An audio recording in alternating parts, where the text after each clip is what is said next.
So dito sa Don Quixote ay para ring Pilipinas dahil may sari-sari store din na may tinitindang iba't ibang mga Philippine foods. Ayan, kung nakikita nyo guys. Ayan, para ka ring nasa sari-sari store na tindahan Yaling Nena.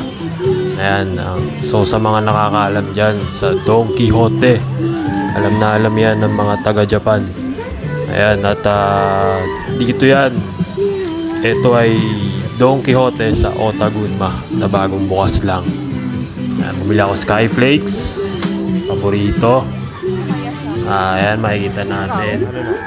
At meron ding tindang mga drinks. Ayan, kape, Kopiko, Royal True Orange, at iba-iba pa. Ayan. So, punta lang kayo dito kung gusto nyo at namimiss nyo ang mga Philippine foods.